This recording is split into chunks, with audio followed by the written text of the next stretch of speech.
உங்க கைய பிடிச்சுக்கிட்டு எந்த மண்ணில நிப்பாரு.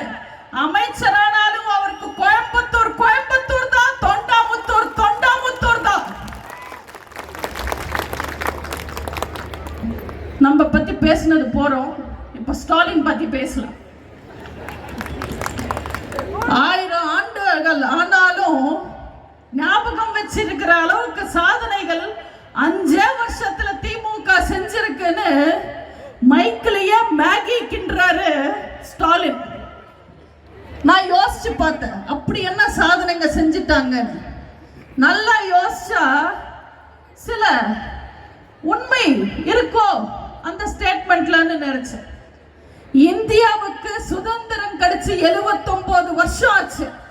இந்த 79 வருஷத்துல எந்த ஆள தெரியாத அரசும் 6 லட்சம் கோடி 5 வருஷத்துல வாங்கினதில்லை கடனை.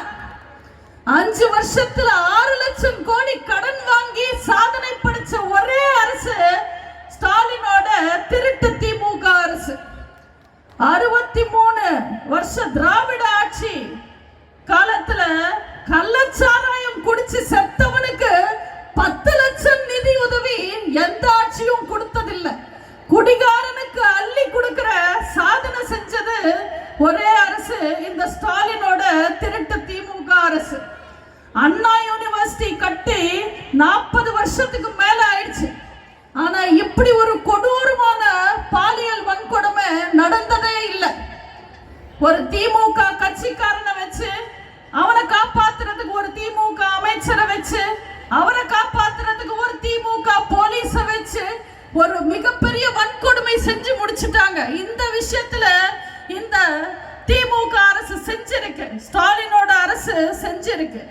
காமராஜர் காலத்திலிருந்து நம்ம அண்ணன் எடப்பாடியார் அவர்கள் காலம் வரைக்கும் எல்லா ஆட்சியிலையும் மாணவர்கள் ஸ்கூலுக்கு போய் படிச்சிட்டு இருந்தாங்க. ஆனா இந்த திருட்டு திமுக ஸ்டாலினோட அரசாங்கத்துல மட்டுமே போதையில சுத்திக்கிட்டு இருக்காங்க. போதையில கூட படிக்கிற பொண்ணுங்களுக்கு எடுக்கிறாங்க, போலீஸ் அடிக்கிறாங்க, அம்மா அப்பாவை வெட்டுறாங்க. இந்த விஷயத்துல சாதனை செஞ்சிருக்கு இந்த திருட்டு திமுக அரசாங்கம். கிட்னி தானம் கண்டுபிடிச்ச நாட்கள்ல இருந்து இன்னைக்கு வரைக்கும் எந்த ஒரு ஆளுங்கட்சி எம்எல்ஏவும் கிட்னியை திருடினதில்லை. ஆனா 7 கிட்னி திருடின ஆளுங்கட்சி எம்எல்ஏ சாதனை படிச்சது திமுக எம்எல்ஏ இந்த திருட்டு திமுக அரசாங்கம்.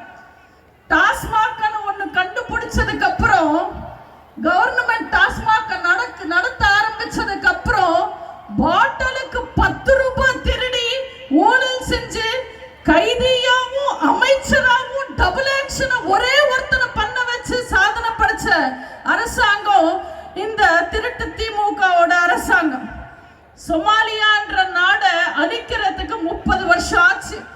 அந்த நாடு நாசமா போறதுக்கு 5 வருஷத்துல தமிழ்நாட்டை நாசமாக்குன சாதனை செஞ்சது இந்த திருட்டு திமுக அரசு. இந்த மாதிரி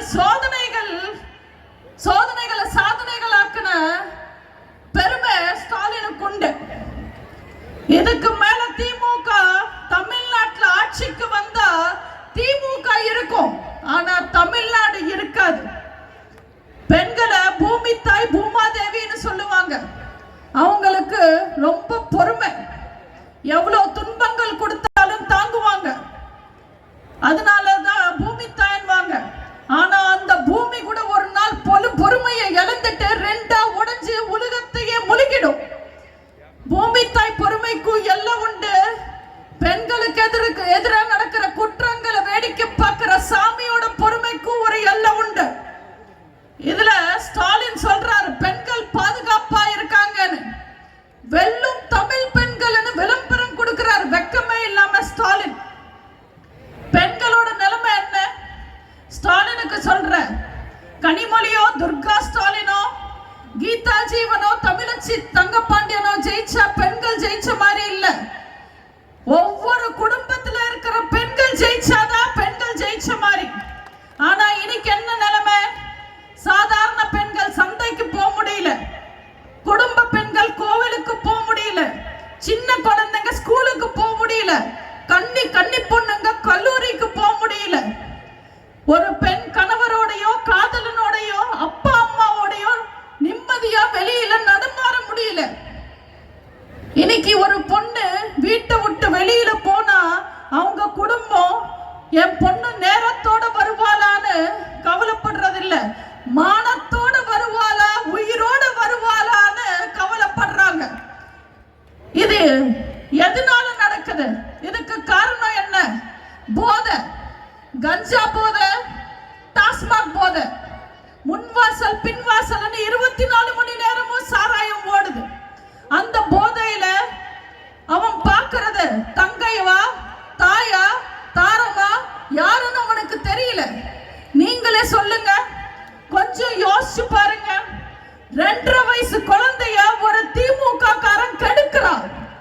சாதாரண நிலையில இருக்கிற ஒருத்தன் இவ்வளவு கொடூரமான வேலையை செய்ய முடியுமா?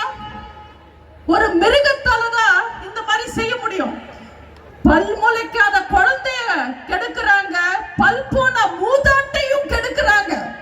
எந்த பெண்களுக்கும் பாதுகாப்பே இல்லாம இருக்கு. சென்னையில 22 வயசு பொண்ண 4 பேர் இரவு ஃபுல்லா ரேப் பண்ணிருக்காங்க. சென்னையில அடையார்ல பெண்களுக்கு பாதுகாப்பு இல்லைன்னு நாங்க ஒன்னும் சும்மா சொல்லல. தூத்துக்குடியில ஒரு 14 வயசு பொண்ண கூட்டு பாலியல் வன்கொடுமை பண்ணிருக்காங்க, பலாத்காரம் பண்ணி சாகடிச்சிருக்காங்க. பெண்களோட பிச்சையில ஆட்சி அமைச்சார் ஸ்டாலின். இன்னைக்கு திமுக ஆட்சியில இருக்குன்னா அது தமிழ்நாட்டு பெண்கள் போட்ட பிச்சை. ஆனா இன்னைக்கு பெண்களோட நிலைமை என்ன? தூத்துக்குடியில ஏதோ விசாரிக்கிறதுக்காக டிராமா பண்றதுக்காக போனாங்க கனிமொழி தூத்துக்குடிக்கு ராணின்னு பேசிப்பாங்க. அவங்க ராணின்னா எப்படி இருக்கணும்? அந்த கோட்டையில இருக்கிற மக்கள் எல்லாம் உங்க கூட சேர்ந்து எதிரிகளை போராடணும். ஆனா தூத்துக்குடியில என்ன நிலைமை? அந்த தூத்துக்குடி கோட்டைக்குள்ளார ராணிய வரவிடாம மக்கள் துரத்துனாங்க. விளாத்தி குளத்துல விசாரிக்க போன கனிமொழிக்கு பாதுகாப்புக்கு 100 போலீஸ் கொடுத்திருக்காங்க. ஆனா சின்ன பொண்ணுங்க, கன்னி பொண்ணுங்க, தனியா போற பொண்ணுங்களுக்கு இந்த ஸ்டாலினோட ஆட்சியில எந்தவித பாதுகாப்பும் இல்ல. இந்த பெண்கள் விரோத திமுக, பெண்களை சாகடிக்கிற திமுக தமிழ்நாட்டில் உங்களுக்கு வேணுமா? பெண்களாகிய நீங்க தான் முடிவெடுக்கணும். ரெட்டலுக்கு தான் எங்க ஓட்டு. எதிர்த்து எவன் வந்தாலும் வெப்பம் வேட்டு. அண்ணன் எடப்பாடியாருக்கு தான் சிஎம் சீட்டுன்னு. எவன் வந்தாலும் நீங்க துரத்தி அடிக்கணும். இவங்க ஒரு 1000 ரூபாய் கொடுத்துட்டு தமிழ்நாட்டு பெண்கள் அவங்களோட அடிமைன்னு நினைச்சுக்கிட்டு இருக்காங்க. நம்ம என்ன 1000 ரூபாய் வாங்கிட்டு திமுகக்கு நேர்ந்து விட்டு இருக்கோமா நம்ம வீட்டு பொண்ணுங்களை?